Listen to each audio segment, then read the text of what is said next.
what you'll find is when you're confident in who you are, you'll stop thinking so much about who you are, and you'll start being able to focus on who they are and getting to know them and figuring out what they need and what they care about.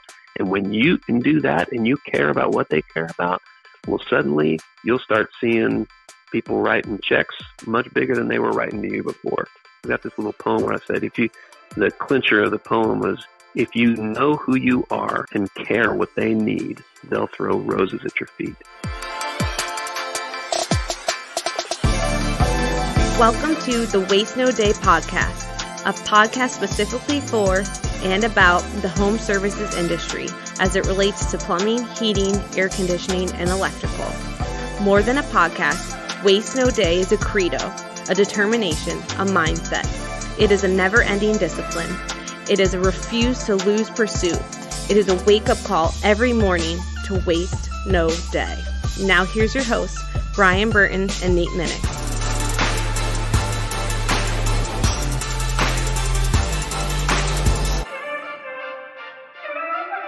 Hey, welcome to another episode of the Waste No Day podcast. Your host, Nate and Brian, hanging out with you once again, and we've got an exciting new episode for you this week. We are joined by Peter Nevland. He is an author, musician, and all-around Renaissance man who's going to be talking about us some interesting concepts of the Wiener dog. But before we do that, we're going to jump in our podcast here with the introduction, and for that, we turn to Brian for our quote. You cannot push anyone up a ladder unless he is willing to climb a little. Andrew Carnegie. Carnegie Steel. Correct. All right, cool. I like it. Yeah, even the trainer, Dale Carnegie. What, great-grandson of Andrew Carnegie? Is that right? Yeah, he is related. Somehow. I could be off on the great-grandson part, but yeah, it's a family tradition of motivating people. Okay. Well, I mean, motivation and putting some big chains on the door and telling them get back to pouring steel. Some motivation there. Interesting definition, but okay, sure. Oh, you've never sinned, huh, Nate? Oh, well, we do have a motivational podcast for you today. Like I mentioned at the top of the show, Peter Nevland's joining us, and we're talking about the Wiener dog, which is a hilarious animal. What do you call it? A dachshund? Dachshund, yeah. That's the official word. Badger hound, I believe, is what. I used to have a piebald dachshund. They do a lot of barking, so I got shot. No, kidding. We are kidding. Don't tell PETA. Yeah, I actually gave it to Melissa, who works here. Oh, one of our CSRs. Yeah, she had a couple dachshunds and was looking for a piebald dachshund, and ours was pretty young and got a new home. We had another baby coming and was tired of him waking babies up, so I could dismantle the catapult that I was building to shoot it across the county and got a fun home with a brother and sister that he just had a blast at. So nice. Well, if you're wondering what Wiener dogs have to do with today's show, you're going to have to wait a little bit longer because we're not going to reveal that until we actually get into the topic. But we do want to talk about the idea of being something that is worth remembering. Correct. We were talking about this, I was talking about this rather with our text this morning with our field staff. And I was, show of hands who is trying to be the best version of yourself. This might be an installer. This might be an electrical installer, an HVAC installer. This might be a plumbing installer. This might be a salesperson or, a service tech. This might be a part runner or an apprentice, office staff, dispatcher. It doesn't matter. Who's trying to be the best in the building? Podcast co-host. Podcast host, or you, the co-host, correct? And I don't remember how I did it, but one of these times I'm going to ask the question, who wants to be the best one in this building, and watch as none of the hands go up, because what I do is I always end with the question, who wants to be the best version of that has ever existed, ever, anywhere. And, everyone here kind of knows when I'm looking for the hands to go up. But, of course, all the hands go up. Yeah, at this point, we've actually installed signs up front that say, raise your hand. It's like the laugh tracks. wait for the best one that's ever existed. And I always jokingly say, but it's not all a joke. Some of you can go ahead and put your hands down because you don't care about being the best that's ever done what you're doing, because you spend zero time trying to get better outside of when you're actually putting your hand on a tool, and it shows because you progress very slowly or not at all. But the reason we went with that quote today is, I don't want to get too much into the Wiener dog concept, but we'll just say you want to stand out. You want to be different. And when I say different, and I'm talking to 70, field staff in uniform, we don't want you to look different. This isn't where you let your freak flag fly. This is where you have the exact same uniform on as everyone else. I mean, it can be crisper without a purple mohawk or, an eye ring or whatever. The idea is to stand out by your treatment of your teammates, your treatment of the people who pay your bills, our clients, and your workmanship. And if you can stand out by those three things in a positive way, thank you, you will master the Wiener dog concept, and you will be a massive, wild success at anything you end up doing, because there's only one way to get there. Practice. No, it's to dedicate yourself wholly to becoming the best that's ever done this, finding the people who are better than you. And for some people, that's people in this building. For a lot of people in this building, that's nowhere near this building, because we have some of the best people doing this, but it might be someone across the country. Like, so many people in this building were inspired by our podcast episode with Brent Buckley, who did, $9 million in revenue in 2021. Yeah. Shout out to my man Brent. Yeah, as an HVAC service tech running over 80% maintenance calls, he's doing $8-9 million in revenue. And that challenged some people here who were at the top of their game inside the four walls of this building, but not necessarily on a national level. So the idea is to find someone better than you, almost always possible. I will say it's always possible. You can get that done if you want to.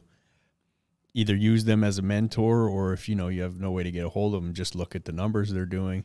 Find someone in some of these trade Facebook groups who's doing just amazing workmanship, and start emulating that, start copying it, get a hold of that person, ask for tips. I don't care how hard they seem in the group, and they're all, just judgmental, what's in particularly, well, no, not particularly any trade. I'm in plumbing, electrical, and HVAC groups. And you could draw up the perfect picture of an install of anything, and they will find 463 things wrong with it. It's guaranteed. But at the same time, people still post their stuff in there nonstop. And I respect that. Kudos to that, because they're trying to get better. They want a pat on the back for sure, but ultimately they're looking for ways they could improve. And find someone who's doing it right in there. Follow their lead. Ask them for tips. No matter how tough they seem in there, if you shoot them a private message and say, just looking for some tips to get better, boy, will they respond positively to you. You have no idea how much people like to mentor. It's a huge compliment. It is a compliment, Brian, and it's also a compliment and a testament to many of the individuals that are already working in the trade, specifically in our office here in Lancaster, Pennsylvania. But we are proud of the people that we employ and what they bring to the table, because it is high level stuff, and hopefully this podcast is also evidence of that. We try to bring content that is going to push you into something that is higher, better, faster, more disciplined, and will eventually lead to better results. And that's what we're trying to do every single week as we bring these episodes to you.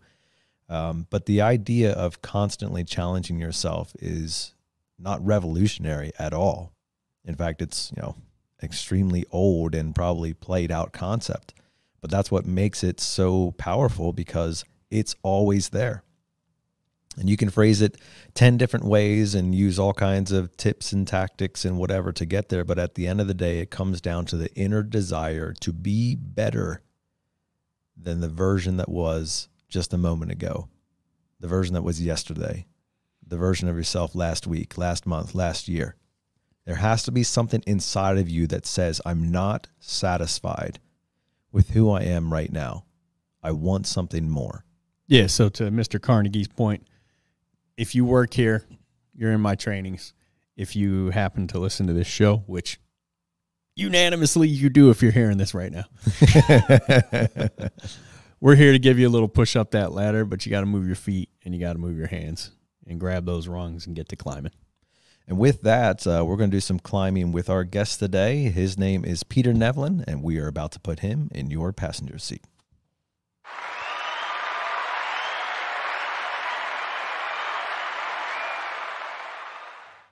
Our guest today is Peter Nevland. He lives with his wife and 3 children in Austin, Texas. His teams of Wizard of Ads partners have helped grow businesses since 2008.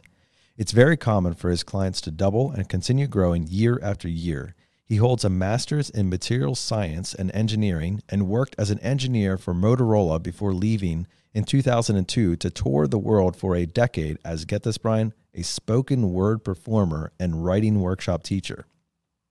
He's now released 3 books, 8 albums, 2 DVDs, and endless miles all over the world. With that, welcome to the show, Peter. Oh, thank you. Appreciate it, Nate. And nice to be here, Brian.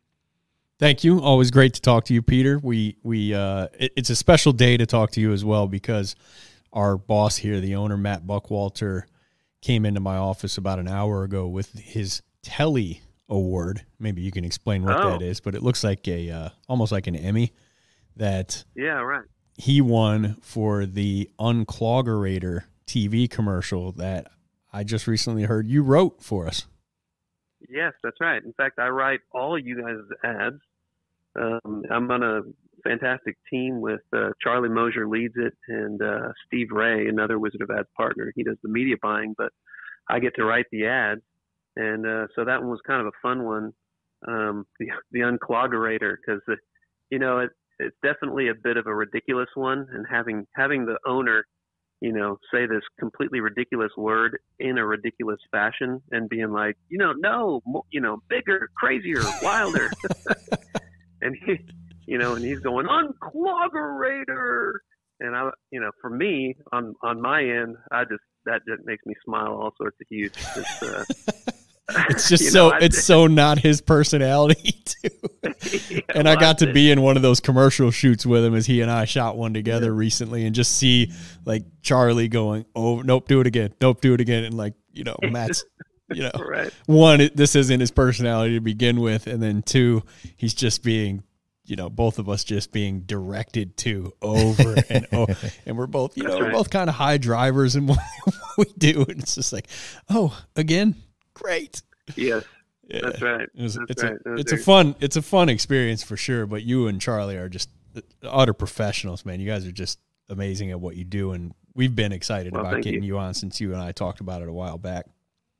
Well, Peter, cool. we would. I'm happy to be here. Yeah, thanks. We are excited to have you on as well. And before we lose our audience to some boring marketing podcast, I'm just going to ask you straight up: what do you have to offer plumbers, electricians, and HVAC techs driving in their trucks right now? Yeah, well, I think, you guys are, it doesn't happen without you guys, first of all. And you guys all know that. The guy who does the marketing, the guy who owns the business, they're basically, what we're doing is we're storytellers, and we're promising that if you call the company that we're asking you to do business with, that we're going to deliver this amazing service or this amazing product to you. And you guys as technicians, you guys as plumbers, as electricians, you guys are the ones who actually deliver on the promise. And I always caution business owners. I'm like, hey man, good advertising kills a bad business much faster than no advertising at all. Right. And so if you guys don't actually deliver on the things that your business owner is saying that you're going to be, if you don't deliver on the things that your marketing is saying that you're going to do for customers, then that customer is going to come away and go, oh, well, I thought they were great, but, they weren't. And then when they hear the ad, they're going to turn around to their neighbor and go, hey, you've heard those ads? Oh, yeah, we've heard those ads. They're great. Yeah, well, they don't actually deliver on a promise. Well, that's a big problem, right? And so then that actually starts to, we say sometimes, is your problem, ask business owners will say, is your problem that people haven't heard about you or that they have?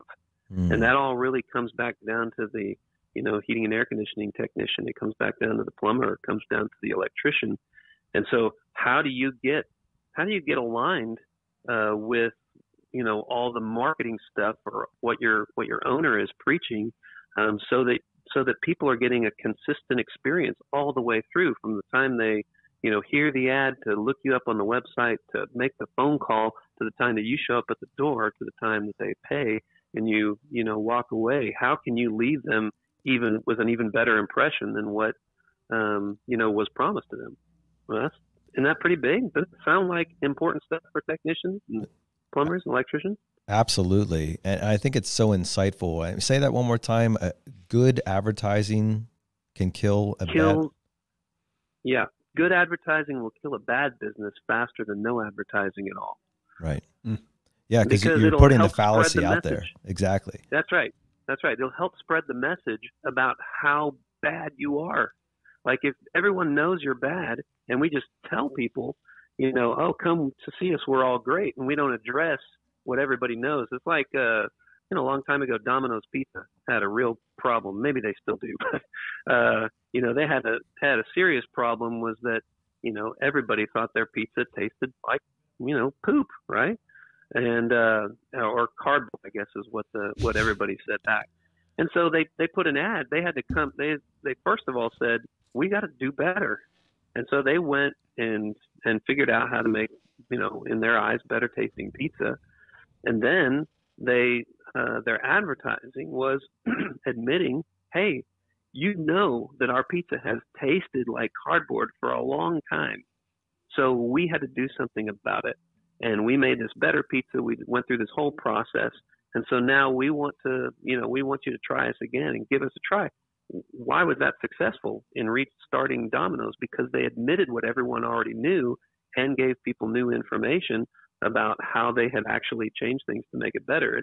It's no different whether you're in heating and air conditioning, plumbing, or electrician, or, what do you call it? Electrical contractor, I guess. Yeah. If you're any one of those things, if people have heard about you, people have given bad service in your name in the past. Somehow you've got to change that, and you've got to give them new information so that they can make a better decision. So, that's on the marketing end. But on the other end, what does a technician need to do in order to well represent, the company? And that's kind of, the book is about becoming a wiener dog. I would posit that, technicians and plumbers and electricians need to be wiener dogs too. So how do you do that? That's a great place to start, Peter. And you are an author of several books, I believe, but the one that we're going to be looking into today is called Wiener Dog Marketing, which is certainly a title that brings a couple of questions with it. Why did you decide to go with that title, and what's the general emphasis of the book? Well, I decided to go with that title because my first title sucked. Honestly, I was trying to be too clever, and a lot of times I do that as a writer. I think that everybody knows what I know, which is actually true for most of us. I think that people, know what my thoughts are and stuff when they don't. And so I knew that this book was going to be about wiener dogs, and that was going to feature prominently because it comes from this wiener dog races in Buda. And then I also knew it was going to be able to really grow a business from the lessons that you learn from it, because it's all about how to spot a success before it's even been started, right? How do you see success coming before it ever happens? And what were the lessons that I could learn from Roy H. Williams, which, he was able to do this. And so I wanted to find out, well, how do we grab hold of this superpower that you have, Roy, for being able to say, oh no, this one's going to be the winner and these other two are going to be long forgotten. Put all your money on this one and because it's going to be this huge success, which is what he did with the Wiener dog races for the Butte Lions Club. They had two other options. The other two were forgotten. And so I thought, well, it's got to be about wiener dogs. So the first title I had was An Analysis of Wiener Dogs, a silly sounding book about serious business growth. And I was talking to one of my partners, friends, his name's Vi Wickham, and he was like, why are you calling it An Analysis of Wiener Dogs? That's a terrible title. Like, nobody's going to know what that's about. Why don't you just call it Wiener Dog Marketing? And I was like, oh, yeah, I was trying to be too clever, wasn't I? Yeah, I need to be simpler. So I changed it to Wiener Dog Marketing, a silly sounding book about serious business growth. So there you go. Yeah. And Peter, before we jump into the meat of the episode here, what exactly got you into the whole position you're in now? What's your story? Oh, well, my story is an interesting one because I actually got a materials science, a master's degree in materials science and engineering from University of Texas. And then I also have an undergraduate degree in mechanical engineering from the University of Texas. And I was working for Motorola, and I had started writing when I was in college, just writing poems, just for fun, I guess, on the side, whatever, just here and there, no big thing. And then I started performing them, and I realized that I loved writing and I loved performing. And so I actually prayed for the opportunity to leave Motorola and do that full time. And so in 2002, I left that job at Motorola and started touring full time as a spoken word artist. It's significant pay increase, you can imagine. Right. But I toured all over the world, every continent except South America and Antarctica. I went to and performed and taught writing workshops all over the place. And then when I met Roy shortly before I left my job at Motorola, and he was asking me to come and perform for his marketing seminars that he teaches down in Austin, which I live in Austin, Texas as well. And so I would perform for those, and I realized, Roy was using me as an example of a type of writing that he teaches called Monet writing, which is kind of like, it's almost impression, like it would be similar to impressionistic painting or something like that, very artistic type of stuff. And so I was like, this is how to do consciously what I was just naturally doing. And I kept performing for these, and Roy started paying me to perform because he was like helping me stay in the game. And, I needed all the money I could get. And about, I guess it was 6 years after I left Motorola, my guitarist said, I don't want to tour with you. I had a girlfriend at the time. She broke up with me. I had a booking agent. He's like, I can't book for you anymore. If I had a dog, he would have left me too, and I would have written a country song. But thankfully, exactly. I didn't have a dog that left me, and I didn't write a country song, at least not then. I wrote a country song later when I got married, but that was about how it's called Point the Finger. I was talking about Point the Finger at myself. But anyway, so I was at that point where everybody had kind of left me, and I was hanging out with Roy this one afternoon, and I was like, hey, Roy, I've learned a ton from your just being at your marketing seminars, and before and after I perform, I was like, how can I make some money doing what you do? Because I've been giving people some advice here and there. He's like, you could try and make money on your own doing this, but if Jesus, the Son of God, needed John the Baptist to promote him, you need somebody to promote you. Why don't you become one of my partners? I was like, okay. And he just kind of said it like that. I didn't realize what this, if you know the rest of the Wizard of Ad's partners, you're like, wow, all these guys are incredibly talented, incredibly, gifted. And I was like, wow, what an honor this is. But I didn't realize at the time. And I was like, well, okay. He's like, you could be making, in 6 months, you could probably be making a couple grand a month. And I was like, a couple grand a month? Wow. Like real money again. That would be, I might be able to have a stable income. I could even have a family. And it turned out that it was actually 2 years later. That was end of 2007, beginning of 2008. 2 years later, I met this girl and proposed to her 18 months later, and got married. And right as you know, as we got married, my business kind of tanked. I was down to one client, and I was like, man, I'm just going to make this guy a success. And that guy happened to be, I was a good choice on my part because it was Todd Kletz in Virginia Beach, 1 hour out there. And so I started working with them, and they started growing. And he started telling people, hey, I used to have a problem getting calls on the board. Now I don't have that problem. Now my problem is getting enough people to answer all those calls. And the guy that I've been working with, his name's Peter Nevland. Yeah. And so I started getting these referrals, and now I've got a successful growing marketing business, helping people, helping tell the stories of people who are already going to be a success anyway. I'll just help them get there faster and bigger than they could on their own. That's great, Peter, and certainly a story of aspiration, and one that I don't think is that much of a stretch from our technicians, who many are have come from backgrounds that have not been easy and have not found necessarily all the ways to make things great yet. And so it's always interesting to hear somebody who's kind of progressed their way through difficulties and has come out on the other side and has a lot of insight to share, which is, of course, one of the reasons we have you on here. Yeah, well, thank you. Appreciate it. So, Peter, getting back to the main emphasis here, which is, why does Wiener Dog marketing, why does marketing in general, why does the Wiener Dog matter to me as a technician? Let's dig in there. So let's start with the general concept. What is this whole thing about Wiener Dogs? Well, Wiener Dogs, and obviously, you can go find this book, Wiener Dog Marketing, anywhere, Amazon, Barnes & Noble, Walmart, all those online places. That's available hardcover or digital. I think the digital edition's cheaper, but whatever you want to do. But anyways, as you start in the book, I start asking Roy, so Roy, tell me the story of the Wiener Dog races. And Roy said basically, hey, there were three options that I was presented with. One was a Wiener Dog race. I could sponsor the Wiener Dog race. Another one was I could sponsor the jet-powered lawnmower races.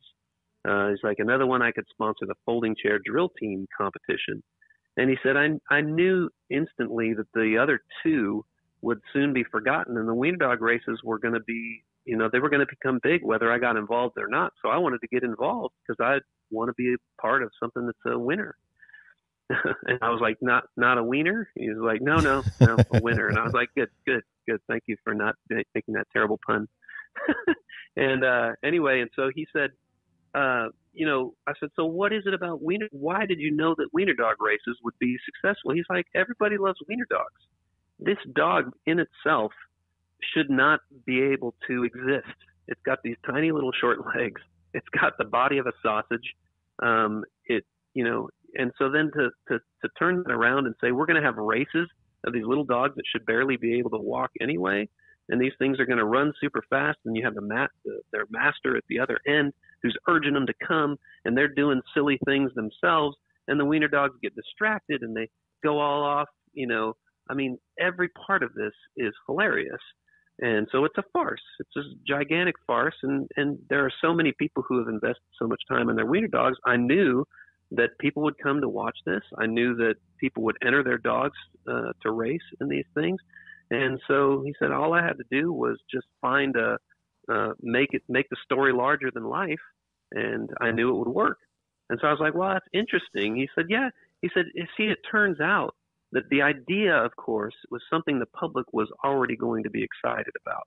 And if you have an idea that's great that the public's already excited about, well, then you're almost guaranteed that all you have to do is let everybody know that idea is there in some creative way, and people will come to it.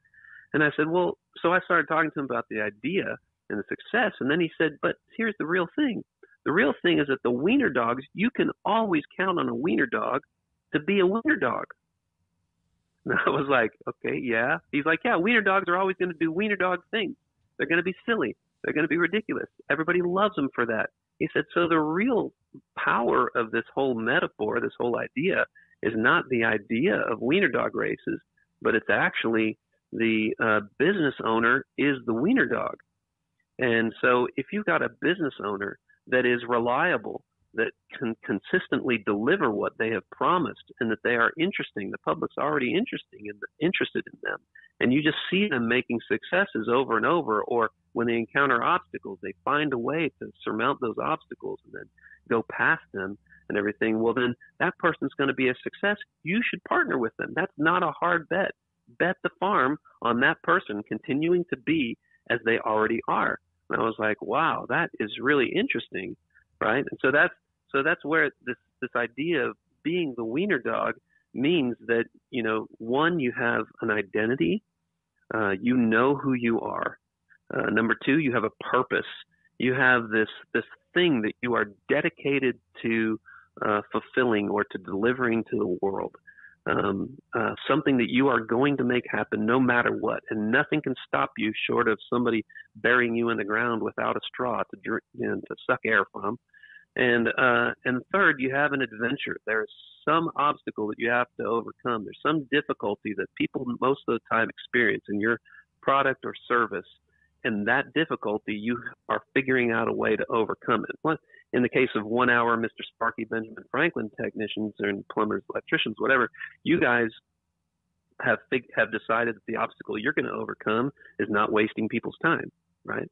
So that would be the adventure that you have. The purpose is to deliver this outstanding service, and then the identity. Now, what would be the identity of a business owner or technician in this field? The identity would be what you really believe in, what you stand for. How are you going to act as either a company? Are you going to have a family atmosphere? Are you going to have a competitive atmosphere? Are you going to have a fun atmosphere? Maybe all three. And then as a business owner, what kind of person are you? And then as a technician, what kind of person are you? So you see how these things get aligned. The business gets really powerful. But anyway, so that's kind of the idea of the book. And I was blown away because, I got to the middle of the book. I was like, so tell me more about this idea. Roy said, you and I have had different metaphors this whole time. The whole idea of who's the wiener dog is the business owner is the wiener dog. And I was like, oh.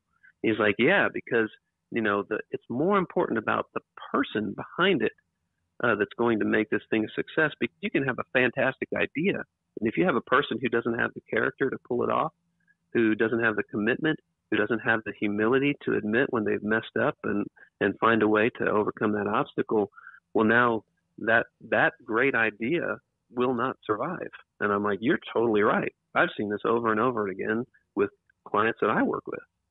And so that was really powerful. And then the other powerful thing that came after that were that he said, if you yourself are a fantastic, if you're a wiener dog, if you have what it takes, if you have the stuff, you have the ability, you have the commitment, you have the humility to do what you have set out to do, no matter what obstacles come your way. If you're that kind of person, you can't partner with someone who is less than you are. A business owner can't have a marketing consultant who's a terrible storyteller trying to tell their story because they won't tell it well enough, and you'll get frustrated with them. A technician who's a fantastic technician cannot work for a company that's not a wiener dog, a company that doesn't have it together, that doesn't have the same values that you do.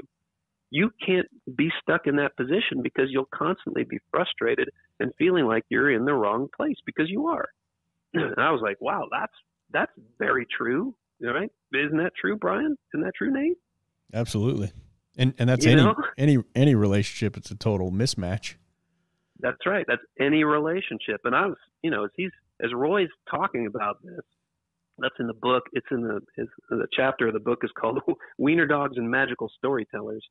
And I'm like, are you okay that we're talking about magical storytellers? We sound a little bit ridiculous. He's like, yeah, I'm okay with that. I'm okay with sounding a little bit ridiculous because I think that's the cool thing I noticed, going back to when I left Motorola, when I embraced somewhat of the ridiculous nature of who I am and the way that I get super passionate about words and performing and stuff like that, suddenly people stopped saying that I was a nerd and started saying that I was cool. And I was like, this is incredible. What? Nate, you're on the cusp of something, buddy. You're this close. You're this close, my man.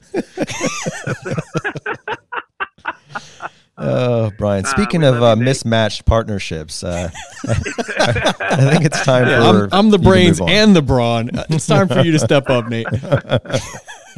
Brian, You be the I looks. just want to let you know, just in case you didn't know, Brian, you're a little bit dorky too. Thank you. My wife and my podcast co-host tell me all the time. Don't worry. Absolutely, and I say a little bit just because I'm trying to minimize it a little bit, but it's really a lot. I appreciate you going easy on me there, Peter. Well, Peter, this is good stuff, and I mean, you just dropped a lot there, and we kind of want to circle back to a little bit to dig in, catch our breath. Yeah, I mean, as a technician in the truck, I mean, technicians are going to do what technicians are going to do, and I don't think that analogy falls any bit short of the Wiener dog one there, where, I mean, techs are techs. Like, we see that all over the place. They are generally very servant minded. A lot of times there's a lot of technical ability, capacity to see and view a problem and put it all together in their head, where many other people would just like look at something and just give up immediately. I mean, the technician mindset of how they go to business, of how they work, what effort they have to put into it, is all very universal across the country. And so, to relate to your analogy, techs are going to be techs, like they do tech things. So what does that mean? Because, I mean, the Wiener dog, it has funny attributes. It has, obnoxious things about it, and it has things that are really adorable. I'm sure the same thing relates into technicians, where there's some funny things, there's some not so funny things, and there's some things that, we just all really appreciate. Do we look at those and say, hey, we need to minimize the things that nobody really likes, or do we just embrace that and say, hey, this is what a Wiener dog looks like? What does that mean, and how do we process through all those different attributes? Yeah, I think that's a really good question, and I will maybe answer it in some way by asking another question back. What separates a good technician from a not good technician? What are the attributes that a good technician needs to be a good technician? And then maybe even answer, what are the attributes that a technician that is highly sought after, that everyone loves, that constantly sells? What are the attributes that kind of technician has that doesn't make them just a good technician, but a great, fantastic technician? So maybe let's go through that right now. I think it's helpful to think about that, right? So first of all, what do you need? What's the foundational thing that you need to be a good technician? You need technical aptitude. Okay, so you need problem-solving ability, right? Now, let me ask you this. If you have if you have some problem-solving ability, but you don't have a whole lot of experience, can you still make a very satisfied customer? Yes, absolutely. You absolutely can. And how would you do that if you have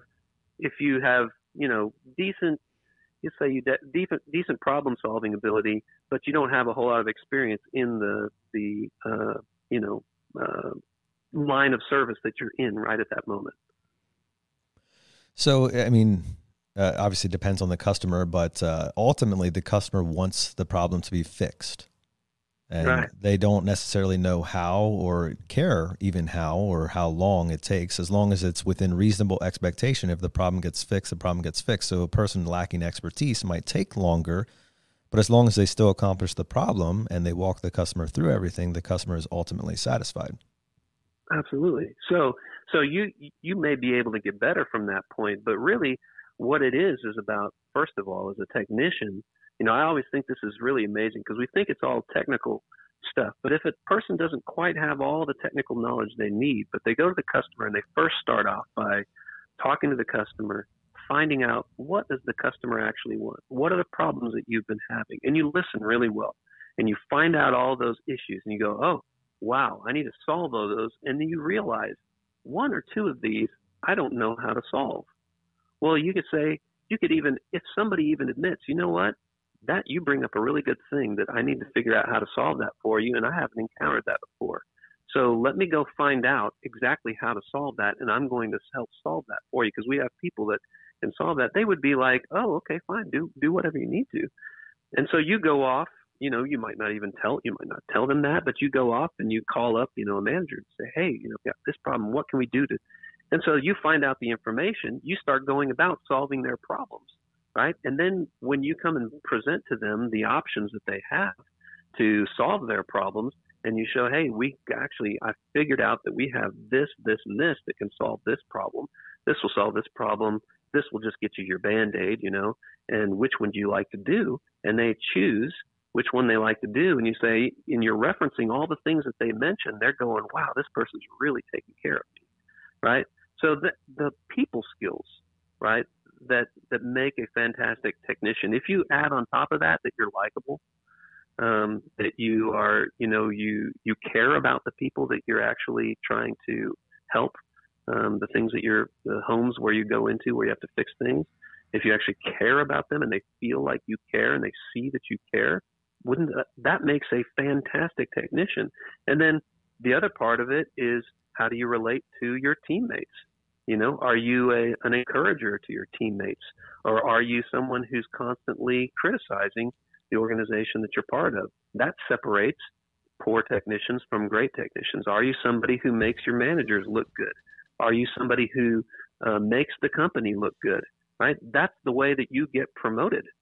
And that's the way that you move into positions where, hey, when your body starts to, not be able to do all the difficult physical labor that it is out in the field as a plumber, as an electrician, as a heating and air conditioning technician, do you have now an avenue where you could move into management, where you could lead other people because of the way that you've practiced encouraging your teammates and leading your teammates by example, and showing them that, hey, we're going to do this as a team, and we're going to follow what our owner is saying. Like, the first follower has such an important role. And if you can be that first follower who says, I'm going to be the first person to do what's being asked to do and get other people to follow it, you're setting yourself up for leadership.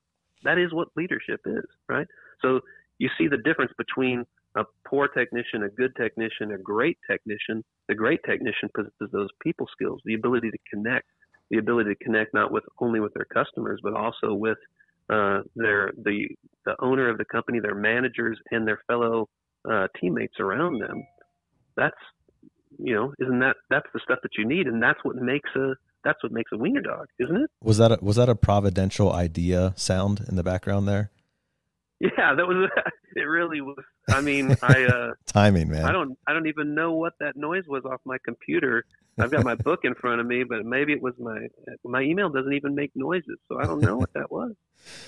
Well, Peter, does that mean that that there's like an ultimate wiener dog? Is there like the wiener dog to live up to that all other wiener dogs envy?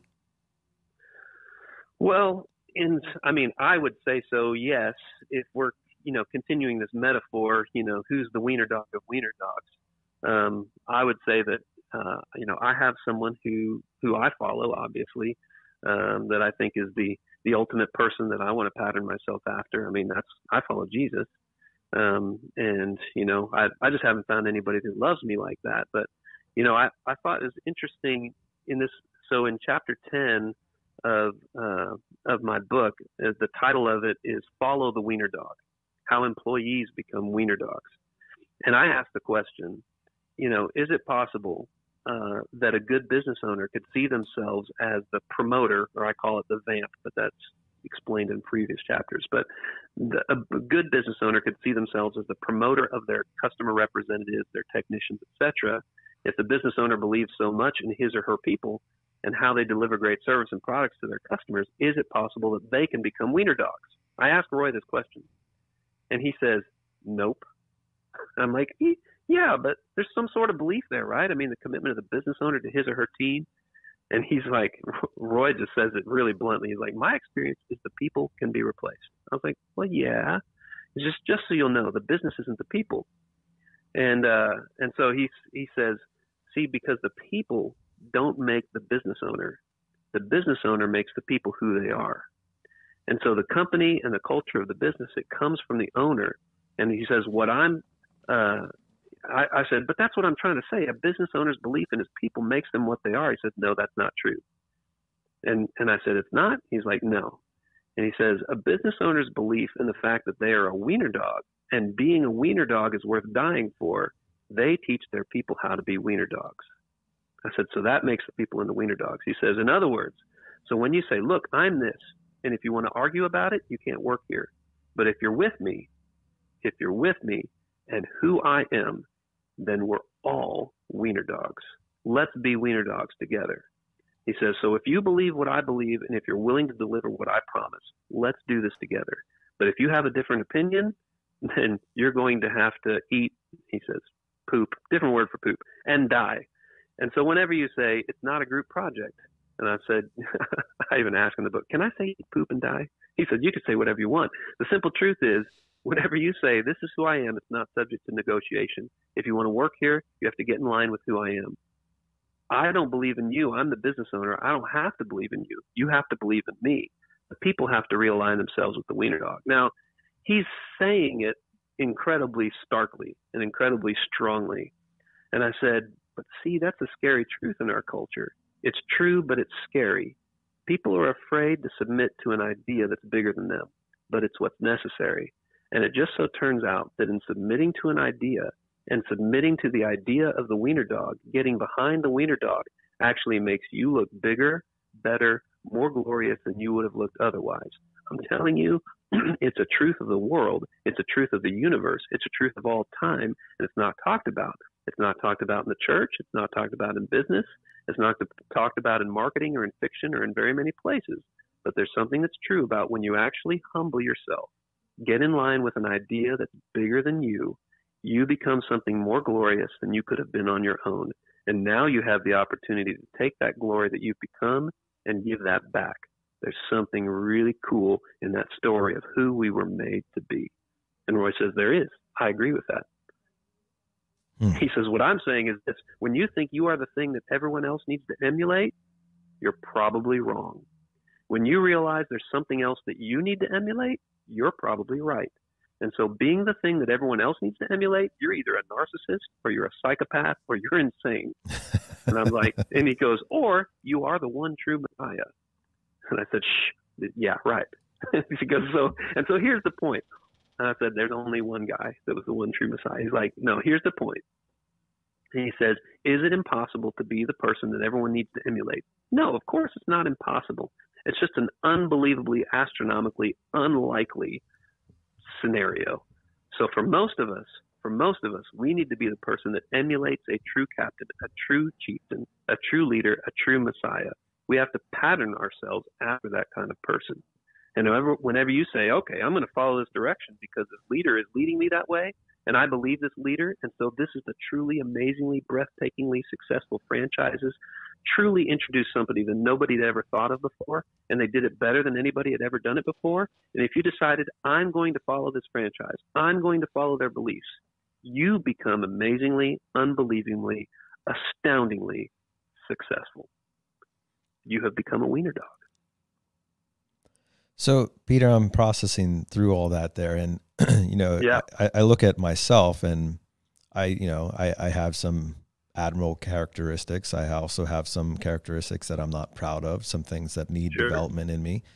And I would imagine that most technicians, as well as most business owners, find themselves, if they realistically looked in the mirror, in the same position where there's some pros, there's probably a couple cons that, we cover up or we don't like to talk about, or maybe they're on full display and we've just said, hey, this is who I am, deal with it. So if we as technicians, driving in our trucks right now, we don't exactly have what we would say is the ideal wiener dog to be looking up to, do we have to, here we go with the puns, create a Franken wiener dog?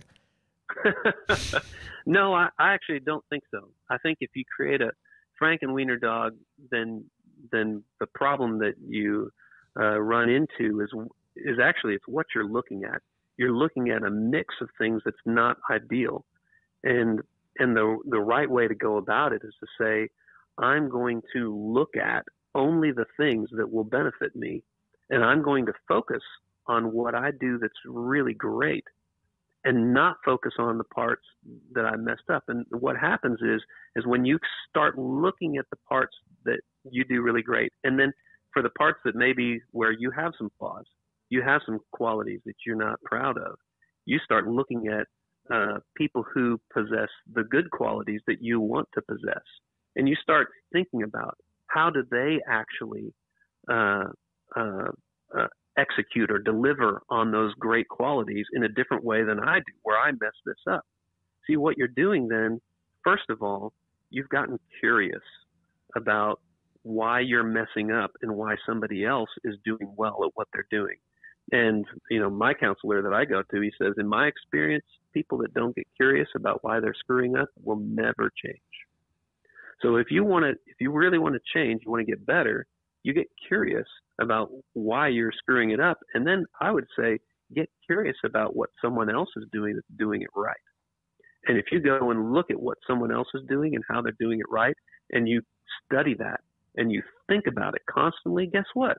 Your brain is being trained how to do it right. And so your weakness now starts to become less of a weakness. And the other thing is, if your focus is on the things that you're doing that are doing right, and you're emulating someone who is leading you in the best way, and you emulate all their best qualities and leave behind the ones that are clearly flaws, because there's no human that's not flawed, then you start to become better and better at what you're doing. And so I think that you can admit there's definitely some freedom, and there's a whole lot of health and humility in admitting, I do not do things perfectly. I have these flaws and these flaws and these flaws. The thing that gets unhealthy is when you start to say, and nothing's ever going to change about that, and you're just going to have to deal with it, or I'm so terrible, I'll never amount to anything, that, shame spiral that you can go in, or the, arrogant, stubborn spiral that you could go. I mean, you could go those ways, or you could say, yep, I've got these problems, but you know what? I'm okay for who I am, and I'm going to look at this, and I'm going to look at these wonderful examples, and I'm going to pattern myself after them. And if you do that and commit to that, you'll find that it feels a little fake at first, but over time, you will start to reflect exactly what you are trying to emulate, and it will start to feel right. And the more it will feel right, and I would just, encourage anyone else. I mean, if you want to take a chance and ask Jesus to help you, you might find that he actually shows up and he helps you and points you in the right direction way better than I could. I just challenge you to take the risk of doing that. Yeah, I agree. He's pretty trustworthy. He always answers me whenever, not always in the time that I want to, but he always gets back to me, and I find him loving me. So I would just challenge you, take the risk. If you want to get better, ask him to help you too. And he'll either lead you to the person or, tell you directly. Well, yeah, that's obviously what we do believe here as well, Peter, and thank you for sharing that. And I think the concept that you're talking about there in general is mentorship. I mean, seeking out somebody who's been there, who's done things, who you want to aspire to, and following in their shadow and trying to figure out what made them tick. And that's something that we've preached here time and time again. Yeah, and you did say that it's something that you might feel fake while you're doing it first. And I would encourage everybody to not necessarily see it that way, as I've gotten into where I've been taking my son and my oldest daughter to jiu-jitsu for a year and a half. I finally started going myself recently. And I don't, and I, I'm a train wreck when I get in there. It's just brutal how badly I get beat by someone that weighs 40 pounds less than me and, couldn't bench press this mic stand. And they're just like doing anything they want to me, including my 14-year-old son who weighs 70 pounds less than me and, benches a third of what I do, but tapped me twice my first day like it was nothing. It's not faking it. It's just a learning curve. It's just a learning process. It's like if you played, a video game, whatever video game you may have played over the course of your life, and the first time you played it, it just doesn't make any sense to you. Like anyone can beat you at it. But the 30th time you play it, all of a sudden you're a force to be reckoned with. And it's like, I struggle with this. I don't believe, for the most part, I make jokes, but I don't believe all this millennial stuff and all this, this generation is this and that. Some of the best people we've ever hired, and I mean that, are the newest, are the most recent generation, early 20s people, and I see qualities in them where I'm like, wow, if I had this, or if we had some of these qualities a while back. And it's a testament, obviously, to our recruiting team, our HR and recruiting directors, but also to the young men and women that we're seeing in this generation. But one thing I will say about this generation that does discourage me is if they don't know it, they seem to be somewhat afraid to learn it. Like things are a little bit easy in this on internet generation. Like things happen, they do. I mean, by design, they happen a lot easier for us today than they ever did before. You don't have to learn a lot to be like a freaking TikTok star. Like you don't, right. You can be a superstar celebrity without actually ever learning a skill or talent. That's a fairly new thing to the planet. But anything you do, you're doing something very complicated and technical by sending a text message, but you don't have to learn anything to do it. So when we're trying to train a trade, they get discouraged very easily by the fact that it doesn't come naturally to them.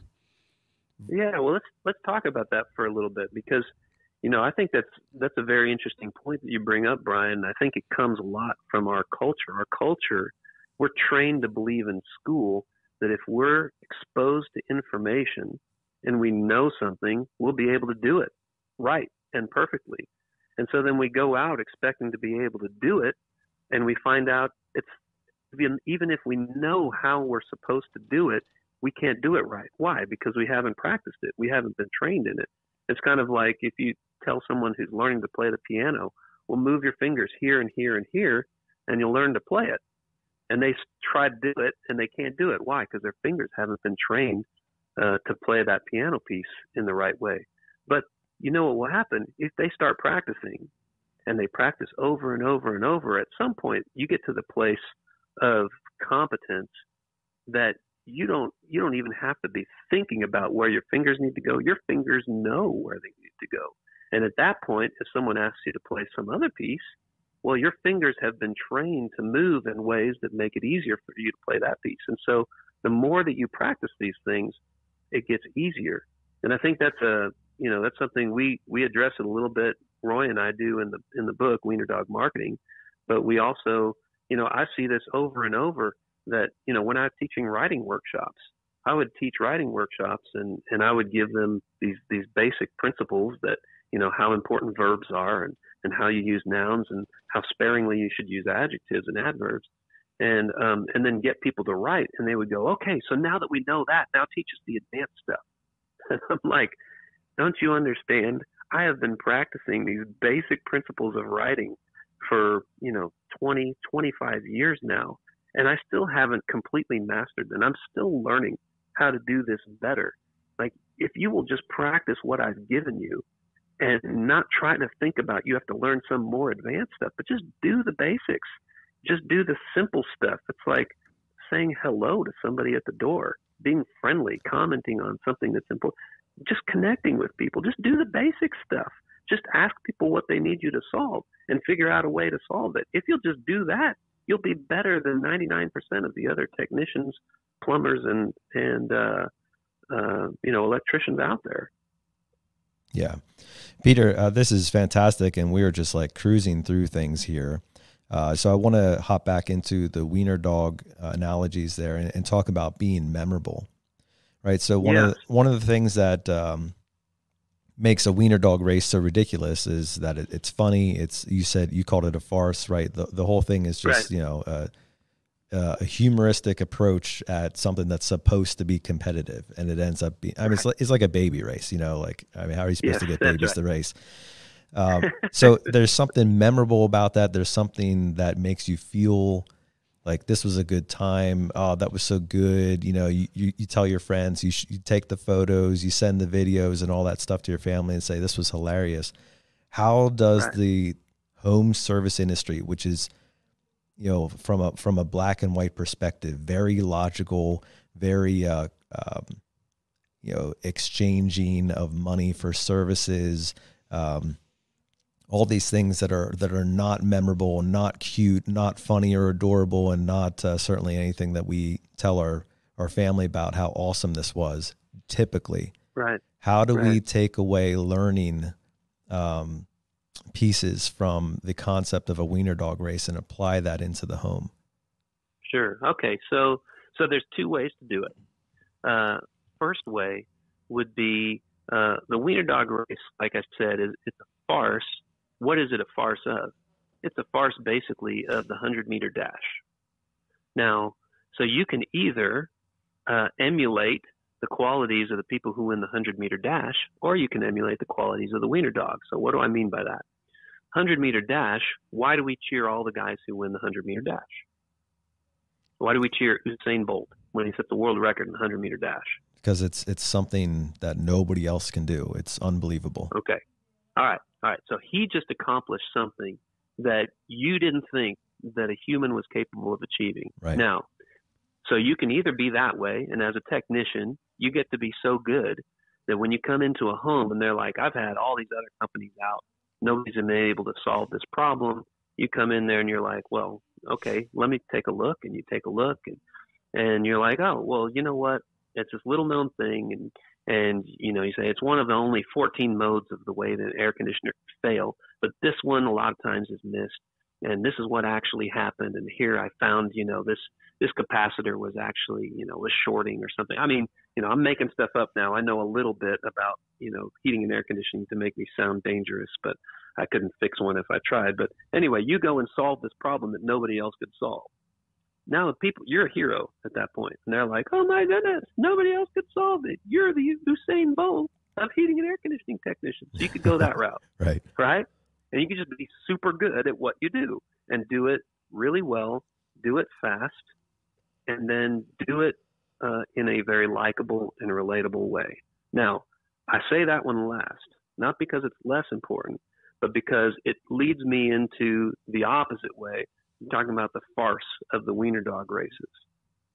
If you come in and sure, maybe you still have technical ability, you can still get the job done, but you find out that your superpower is that you are just so relatable and that you care about people and that you have a little bit of fun while you're there. Not so much fun that it distracts from you actually getting the job done, or that you take so much extra time that people are, you know, sitting there pounding on their watch going, when's this guy going to actually, or when's this girl actually going to get done with her or his job? But the kind of thing where, you know, you have this natural ability to put people at ease. You make a joke. You know, it's like a Southwest Airlines flight attendant. They get on the plane and they're explaining how to do the seatbelt, but they turned it into a comedy routine so that you learn the stuff while it was all actually funny. If you have that ability to perform, to present, or just to connect with people, well, now you've taken something that they expected you to be all serious and all business, and you came in and made the accomplishing of your tasks not just easy for them, but also fun. That's also incredibly memorable. And if you're either one of those two people will sing your praises, and they'll tell everybody else, oh, you've got to get this business to come out and do this for you.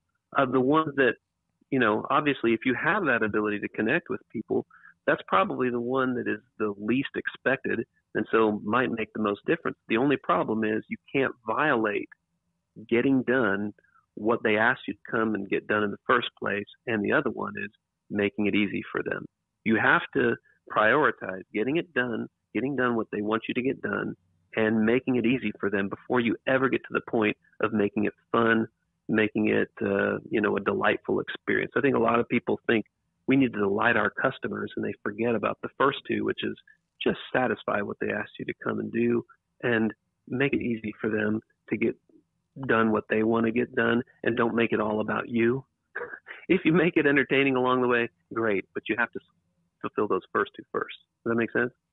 Yes, and we teach that certainly all the time here. I mean, because there's a vast amount of clients that will get seriously angry or frustrated or annoyed that, like, man, I called you out here to do job X. You haven't even addressed it yet. You know, right. Like the sales culture can stray into the grounds of like not addressing the problem first, which is, contrary to what you're actually there to do, because, oh, look at all these other things I have to sell, except for the fact that I called you out here to fix the problem. Fix that first, then maybe we can talk about the other things. So that always needs to be the focus point. I totally agree with you. Absolutely. I have a client, and we've been doing their advertising campaign for a couple of years. And I brought somebody in who was going to be a sales trainer, and I thought it would be great. And it turned out what this person ended up teaching them was all about how they must present. And I came in and I was like, why are sales conversions just tanking? It's just low, like crazy low. We're talking like, 15%, 20% of the leads that come in, they were converting to actual, replacement jobs. And you guys know that's just abysmal. That's terrible, right? So I'm like, what's so wrong? So I went on a sales call to find out. And these guys, they would ask maybe 2, maybe 3 questions. And once they heard the answers, they just go start presenting right away and trying to pitch and sell and all this stuff. And I'm like, oh, I just like had my head in my hands. Like, guys, like there's a person right there. You got to find out what they want. You got all these things you think that are important to you, and you forgot that the most important part is what's important to them. Satisfy what's most important to them first. Make it easy. Instead, what you're doing is you're trying to satisfy what's most important to you and making it hard for them to solve their problem that they need you to solve. And so no wonder people aren't choosing you.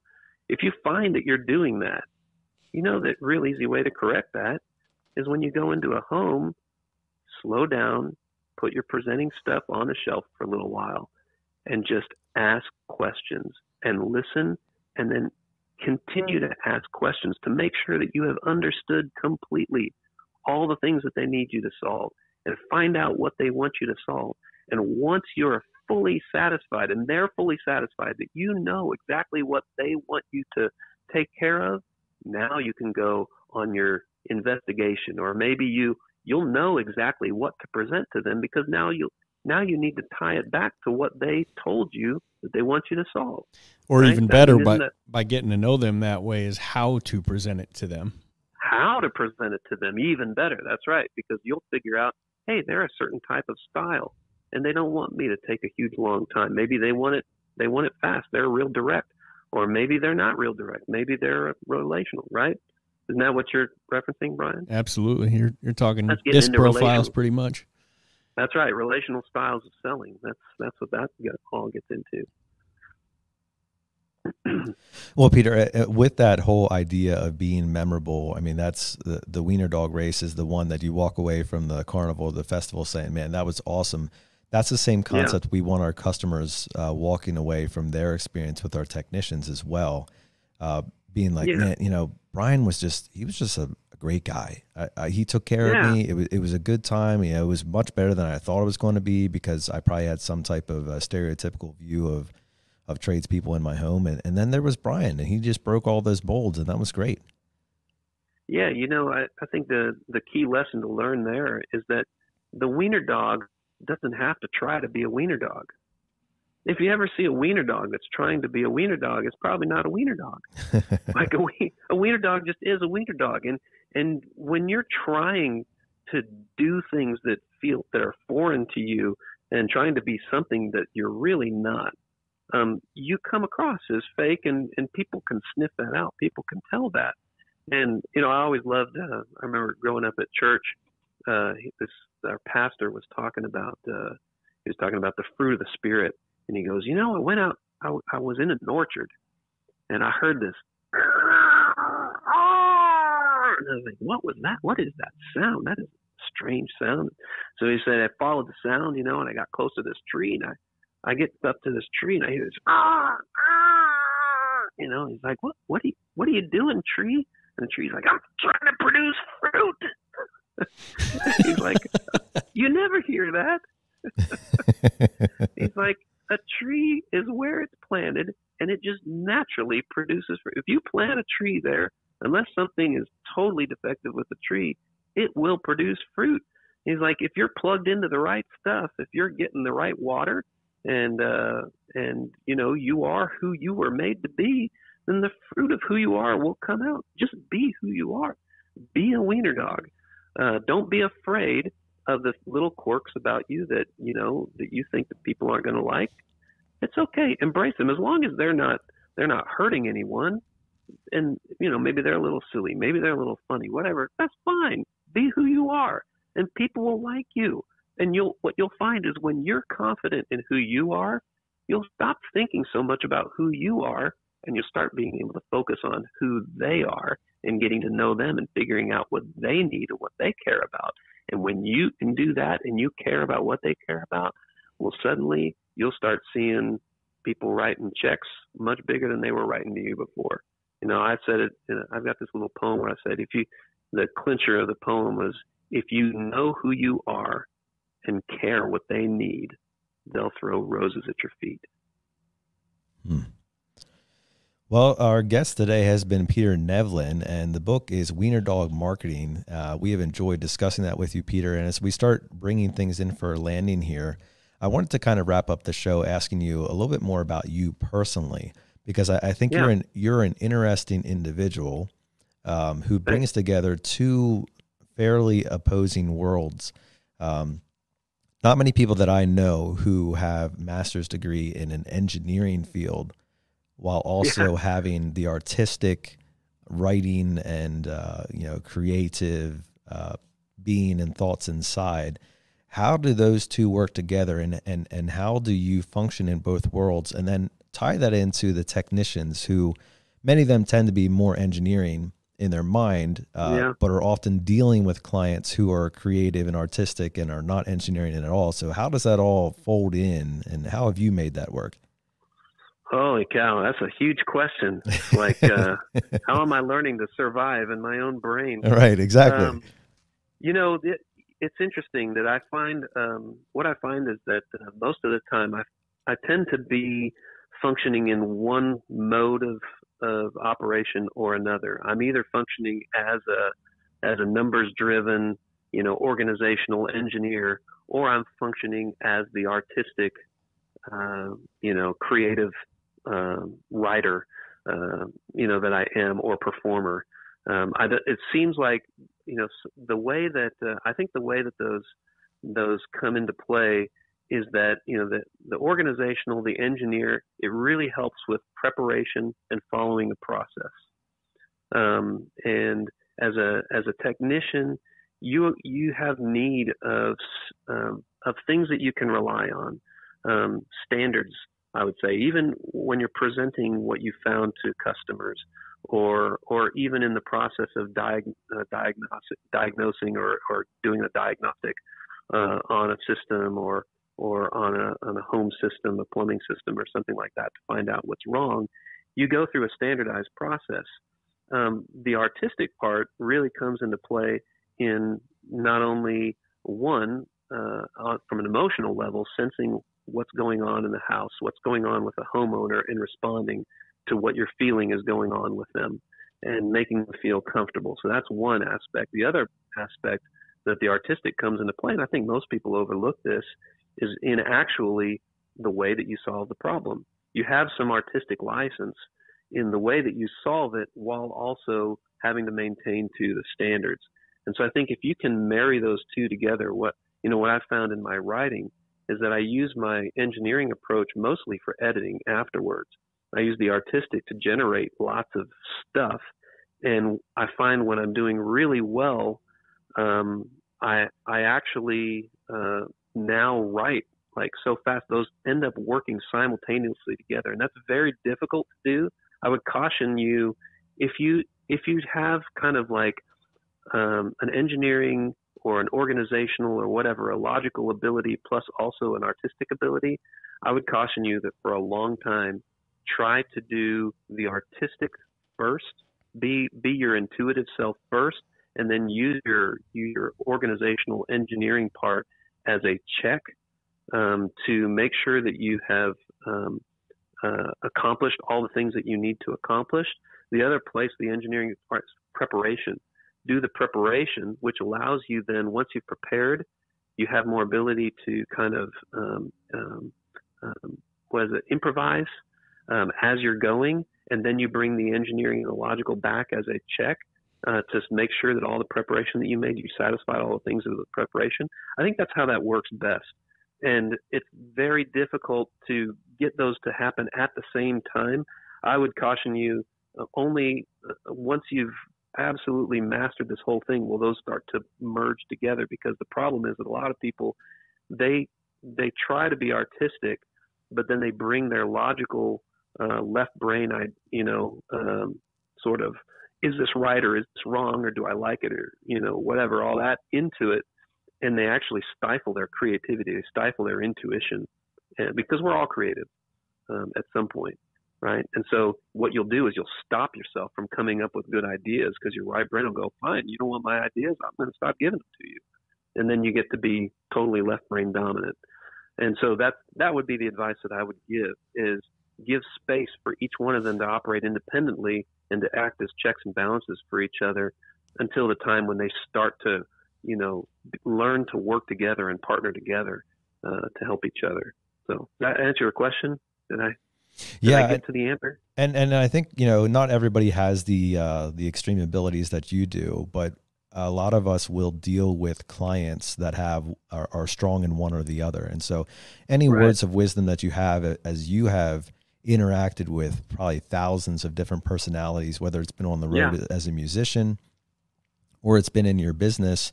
So you've interacted with both the creatives and the engineering side of things. What has been some valuable takeaways that you have picked up in terms of dealing with different personalities, specifically left brain, right brain? Yeah, that's actually a really, really good question. And a long time ago when I left Motorola, I remember I was talking to Roy H. Williams once again. And Roy is, man, talk about, he has mentored me in a whole lot of stuff, and how grateful I am to him for all the valuable wisdom he's given me over the years. But Roy said, when you're going to book shows, you're going to talk to two basic different types of people.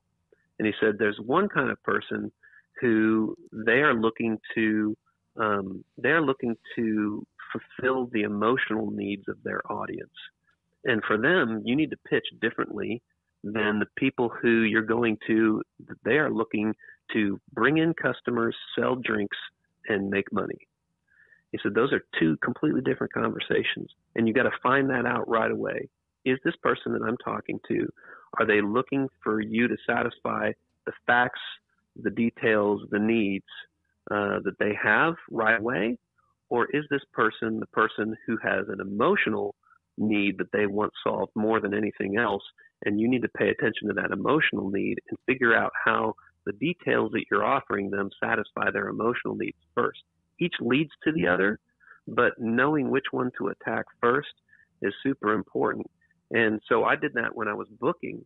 And when I did, it was great, because then I could almost start to predict whether a person was going to want me to draw a crowd and bring a crowd into their venue and sell stuff, or if they already had a crowd and they just needed that crowd to go on an amazing, wonderful adventure where afterwards they were going to be smiling, they maybe had cried a little bit and, were inspired to be a better version of themselves. And I even took that further when I was performing. I would say, like the key to a great performance is figuring out which piece to start with that will connect with the most people in the audience. Because if you figure out how to connect with what they're hoping that you'll do for them at the very beginning, once you've connected with that thing that they want you to do, they'll go anywhere with you after that. And so I think that's the key, is how do you figure out how to connect with what kind of person you're dealing with? Well, the only way you figure that out is by, first of all, paying attention, then by asking questions, and by listening very carefully, and then reflecting back to them and processing with them to make sure that you have heard them correctly and that you know exactly what they want you to figure out. Like, I can't overstate the importance of that enough. You will find out what kind of person they are in that process, and also be able to satisfy their needs, and make sure you pay attention. If you have to, write them down. Nobody ever feels bad when they tell you stuff that they want you to know, and you take the initiative to actually write it down so you remember it, everybody's always like, wow, I feel valuable and important for you doing that. Does that help answer that question? Yeah, that's a great takeaway there, and something that I think could be easily employed in the field. As our technicians are hearing this at their very next call, I mean, just get out a yellow tablet, and the next time the client is discussing things with you, jot down a couple notes. It doesn't even have to be full sentences, just like this, that, and whatever. And the client is, man, this guy's engaged, right? Speaking of memorability, when's the last time a technician was in your house and wrote down things that you said? That's right. Nobody's they're not trying to figure out how smart you are. They're trying to figure out how much you care about them. When's the last time you had a person come in that you met someone in your life who cared more about you than they cared about themselves? Don't you always like that person? 100%. They're trying to see how much you care about them and how much you can help them in this time of need. That's right. I mean, isn't that why people are so drawn to Jesus? Yes. His ultimate care for the people he was dealing with, especially the people who seemingly didn't deserve it. To an absolute extreme, that he would give up all of his, universal God power, come to earth, and then be subject to torture and humiliation at the hands of the people that he was caring for, and die for them so that he could care for them and love them and be close to them. I mean, that message is always going to be powerful. It's like we were made for it, so just emulate that.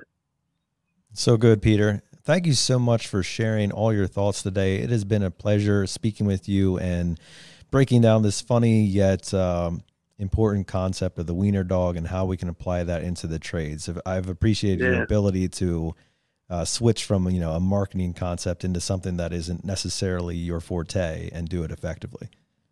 Well, I appreciate it. Thank you so much. And, I'm just happy to be on. You guys are doing something fabulous with Waste No Day. I'm just impressed with what you guys are doing. And I just say, keep it up. I'm a fan cheering you guys on. So what an honor to be on. Do you want to quick mention your podcast, Peter?